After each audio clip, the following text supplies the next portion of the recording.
Tokyo का Shibuya इलाका, जहां 21 साल की एक खूबसूरत लड़की अकारा रात के अंधेरे में एक सकरी गली से अपने घर लौट रही थी। रात के तकरीबन 1 बजे होंगे। नाइट शिफ्ट में काम करके मेट्रो से उतरने के बाद वो इसी तरह पैदल अपने घर लौटा करती थी। यूं तो शहर की सड़कें नियॉन लाइट्स की तेज रोशनी से नहाई हुई थी, लेकिन गली में पसरा सन्नाटा फिर भी अकारा के दिल की धड़कन बढ़ा रहा था। उसकी तेज सांसों और हील की खटखट के अलावा वहां किसी तरह की कोई आवाज सुनाई नहीं दे रही थी। अचानक अकारा को अपने कदमों के अलावा एक और कदमों की आहट सुनाई देने लगती है। घबरा कर वो मुड़कर पीछे देखती है तो पीछे अंधेरे सन्नाटे के अलावा कोई नजर नहीं आता। अकारा एक बार फिर से गली में आगे बढ़ने लगती है। तभी अचानक उसे अपने सामने सफेद रंग का मास्क लगाए एक लड़की नजर आती है, जिसने काले रंग का एक लंबा ओवरकोट पहना हुआ था। बाल से उसका चेहरा पूरी तरह से ढका था, जिसके कारण यह पहचानना मुश्किल था कि वो लड़की आखिर है कौन। कौन हो तुम? अकारा, क्या मैं सुंदर हूँ? नहीं, ये नहीं हो सकता। मुझे यहाँ से जाना होगा। क्या मैं सुंदर हूँ? मैं मरना नहीं चाहती। मैं तुम्हारे सवाल का जवाब नहीं दे सकती। मुझे जाने दो। अकारा की बात सुनकर सामने खड़ी हुई लड़की अपने मुंह पर लगा सफेद मास्क उतारने लगती है, जिसे देखकर अकारा चीख कर जमीन पर बैठ जाती है। मैंने कुछ नहीं देखा। मुझे पता नहीं तुम कैसी दिखती हो। मुझे जाने दो। अरे कम ऑन, रोना बंद करो। अच्छा, आई एम सो सॉरी, मैं मजाक कर रही थी। ये अकारा की रूममेट थी, जो शहर में चल रही अफवाहों का फायदा उठाकर अपनी सहेली अकारा को डराने के लिए कोची साके ओना का रूप लेकर आई थी। ये बहुत ही भद्दा मजाक था आना। मेरा हार्ट फेलियर भी हो सकता था। एक तो वैसे ही आजकल कोची साके ओना का इतना खौफ फैला हुआ है, उस पर तू मुझे और भी डरा रही है। जा, मुझे तुझसे कोई बात ही नहीं करनी। अरे सॉरी बाबा, माफ कर दे, मैं तो प्रैंक कर रही थी बस। कई दिन बीत गए थे। आज रात आना की नाइट शिफ्ट थी। मेट्रो से उतरकर वो अपने फ्लैट की तरफ तेजी से बढ़ रही थी कि अचानक उसे अपने पीछे से एक बड़ी परछाई तेजी से उसकी परछाई के नजदीक आती दिखाई देती है। आना ने अपनी चाल धीमी कर दी और पीछे आने वाले व्यक्ति की कदमों की आहट सुनने की कोशिश करने लगी, लेकिन आना की कोशिश असफल रह गई। उसे अपने पीछे किसी के कदमों की आहट सुनाई नहीं दे रही थी, लेकिन उसके बाद भी एक लंबी परछाई लगातार उसका पीछा कर रही थी। आना ने मुड़कर पीछे देखा। उससे कुछ कदम की दूरी पर एक लड़की खड़ी हुई थी, जिसने घुटने तक लंबा ओवरकोट पहन रखा था। गली के अंधेरे में उसका चेहरा साफ नजर नहीं आ रहा था, लेकिन उसके चेहरे पर लगा मास्क और हवा में उड़ते रेशमी खुले बाल देखकर एक पल को आना के माथे पर भी पसीना आ गया था। क्या मैं सुंदर हूँ? ओह, अभी समझ आया। तू मेरे साथ वही खेल खेल रही है ना जो मैंने खेला था? हाँ, तुम बहुत सुंदर हो, और ये बात पूछने के लिए तुम्हें आधी रात को यहाँ सड़कों पर घूमने की जरूरत नहीं थी। मैं थोड़ी देर में रूम पर ही तो आ रही थी ना। क्या मैं सुंदर हूँ? इतना कहकर उस लड़की ने अपने चेहरे पर लगा मास्क उतार दिया। आना, जो अभी तक मुस्कुराकर बड़े कॉन्फिडेंस से उसकी ओर देख रही थी, अगले पल मानो उसका दिल उछलकर उसके मुंह में आ गया था, क्योंकि सामने का नजारा इतना भयानक था कि उसके पैर कांपने लगे थे। सामने खड़े औरत के होंठ जबड़े से लेकर कान तक फटे हुए थे। मांस और खून चेहरे पर लटका हुआ नजर आ रहा था और दांत खून से सने थे। उसकी आंखों में इतना गुस्सा था मानो अभी सामने खड़ी आना के टुकड़े टुकड़े कर देगी। अगले पल उस औरत ने अपनी कोट की जेब से एक चमकती हुई कैंची निकाली और उससे कट कट की आवाज निकालने लगी। आना ने ना आओ देखा न ताओ, बस वो सिर पर पांव रखकर दूसरी दिशा में दौड़ने लगती है। अचानक ही एक सर हवा में उड़ते हुए उसके सामने आ जाता है, जिसका मुंह कान तक फटा था। अपने सामने हवा में लहराते एक बिना धड़ के सर को देखकर आना जोर से चीखती है और जोर जोर से रोने लगती है। जाने दो मुझे, जाने दो। मैंने क्या बिगाड़ा है तुम्हारा? अगले ही पल उस औरत का बाकी का शरीर भी हवा में उड़ते हुए आना के नजदीक आता है और फिर बाकी का शरीर भी जाकर सर से जुड़ जाता है। इसके बाद कैंची हाथ में लेकर वो औरत आना की ओर बढ़ने लगती है।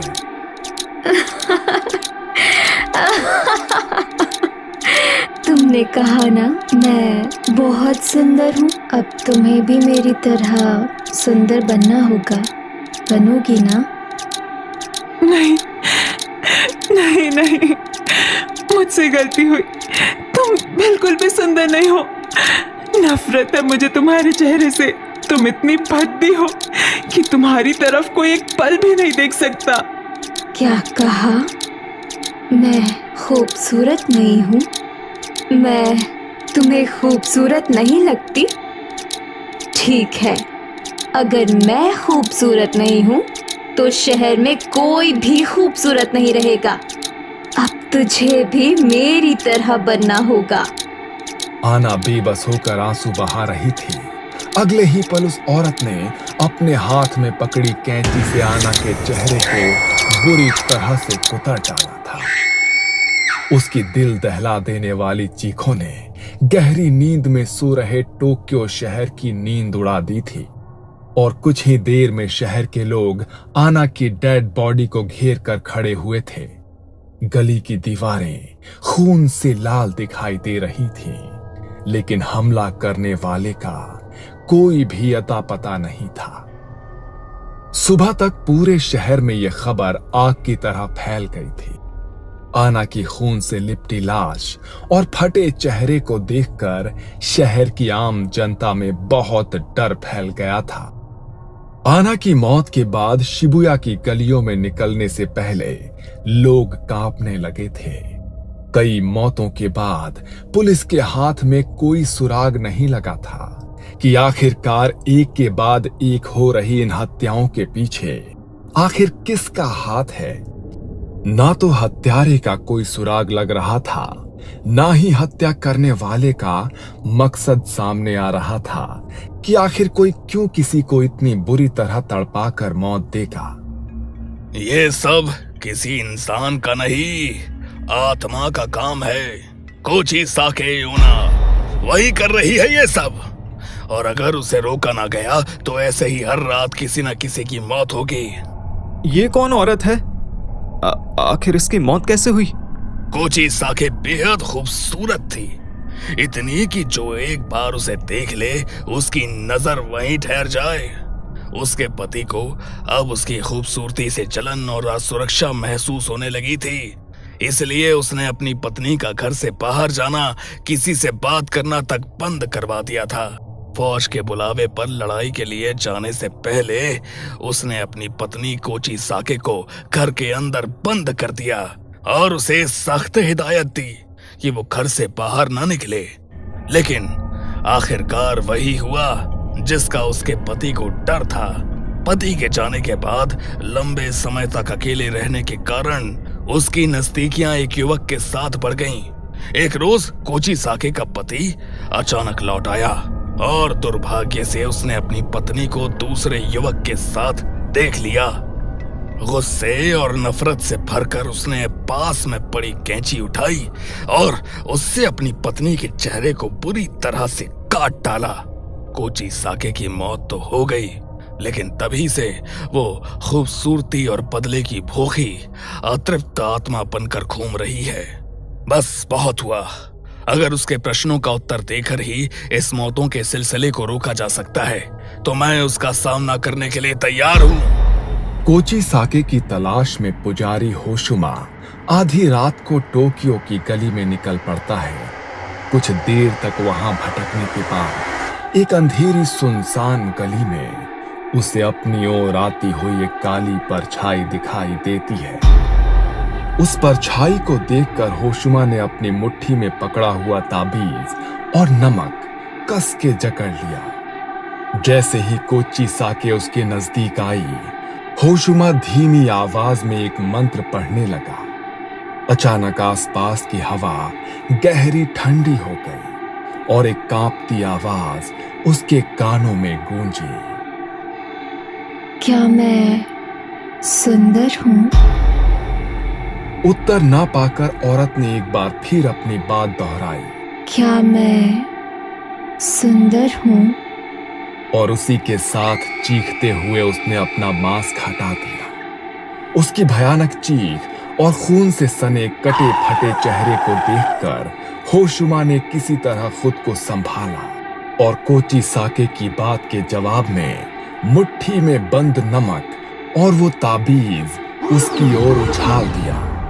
नमक और ताबीज के उसके शरीर से छूते ही वो एक भयानक दिल कपा देने वाली आवाज में चीखी। गली में फैली धुंध और ठंडक के साथ कोची साके भी धुंध के साथ लापता हो गई। अगले कुछ दिनों तक कोची साके किसी को दिखाई नहीं दी। शहर में मौतों का सिलसिला रुक गया था। होशुमा को भी ये लगा कि शायद उसके मंत्रों की शक्ति ने कोची साके को मुक्त कर दिया है, लेकिन ये शायद तूफान से पहले का सन्नाटा था। अगले पल क्या होने वाला है, होशुमा को अंदाजा भी नहीं था। आधी रात का समय था। पुजारी होशुमा एक सुनसान गली से गुजर रहे थे। अचानक उन्हें महसूस हुआ मानो ये गली खत्म होने का नाम ही नहीं ले रही है। वो जितना गली में आगे बढ़ते जाते, गली और लंबी होती चली जाती। चलते चलते जब उनकी सांस फूलने लगी, तभी उन्हें अपने पीछे से एक जानी पहचानी आवाज सुनाई देती है। तूने भी मुझे धोखा दिया। धोखे की सजा सिर्फ मौत है। मैं लौट आई हूँ और अब मौत का ऐसा तांडव होगा कि सब तमाशा देखते रह जाएंगे। होशुमा घबराकर नींद से उठ बैठते हैं। उनका चेहरा पसीने से भीगा हुआ था। ये कैसा सपना था? अगर ये सच में हुआ तो बहुत बड़ा अनर्थ हो जाएगा। अगले दिन रात का समय था। टोक्यो में रहने वाली मसातो अपने कमरे में मोबाइल पर वीडियो देख रही थी। अचानक ही उसकी मोबाइल की स्क्रीन ब्लैक हो जाती है और फिर मोबाइल स्क्रीन पर एक चेहरा उभरता है जो कोची साके ओना का था। जबड़े से लेकर कान तक फटा हुआ चेहरा और खून से सने दांतों वाली औरत को चीखते हुए देखकर मसातो के हाथ से फोन छूट जाता है। अगले पल मोबाइल की स्क्रीन का कांच टूटता है और कोची साके मसातो के सामने आकर खड़ी हो जाती है।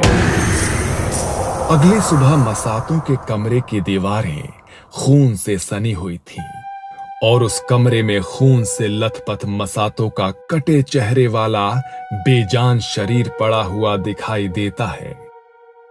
ये सब क्या हो रहा है? मसातो का कमरा अंदर से बंद था। बाहर से कोई उसके कमरे में अंदर नहीं आया, तो फिर आखिर उसकी हत्या की किसने? पहले तो ऐसी घटनाएं सिर्फ शहर की सड़कों पर हो रही थी और अब घर में भी। आप बिल्कुल ठीक कह रहे हैं सर। 2 दिन पहले मेरी बहन की भी इसी तरह मौत हुई थी। मेरे अंकल का कहना था उन्होंने बाथरूम से कांच टूटने की आवाज सुनी। वह दरवाजा पीटते रहे लेकिन मेरी बहन ने दरवाजा नहीं खोला। उन्होंने साफ तौर पर मरने से पहले उसकी चीखें सुनी।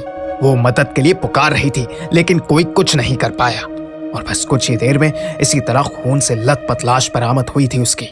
ऐसा लग रहा था किसी ने कंची से उसका पूरा चेहरा काट डाला हो। तुम ठीक कह रहे हो, ये कोई इक्का दुक्का घटना में नहीं हो रहा है। शहर के हर हिस्से में इस तरह की घटनाएं रिपोर्ट हो रही हैं।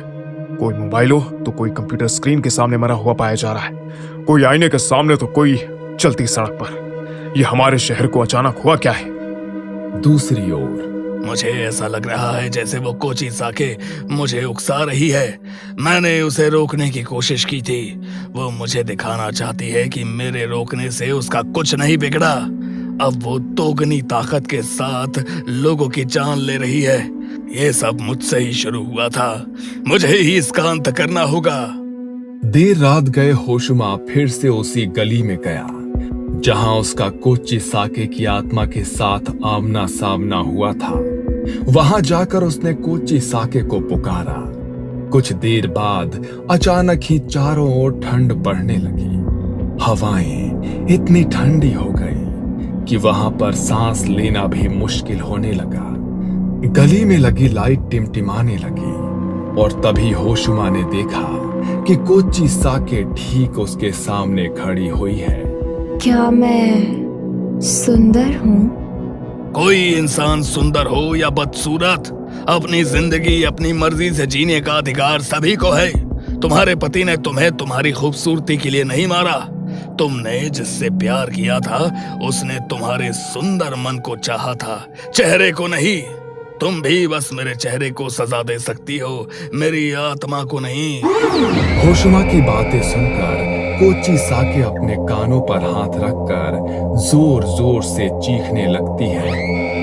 मुक्त कर दो अपने आप को। तुम्हारी सुंदरता तुम्हारी दुश्मन नहीं बनी। तुम्हारी जान उसके पागलपन ने ली। तुमने बेगुनाहों की जान ली है। तुम सुंदर नहीं बदसूरत हो। इतना कहकर होशुमा अपने साथ लाए हुए पवित्र आईने को उसके सामने कर देता है। उस आईने में अपना कटा फटा खून से लथपथ बदसूरत चेहरा देखकर कोची साके चीखते हुए एक धुएं में बदलकर हमेशा के लिए गायब हो जाती है।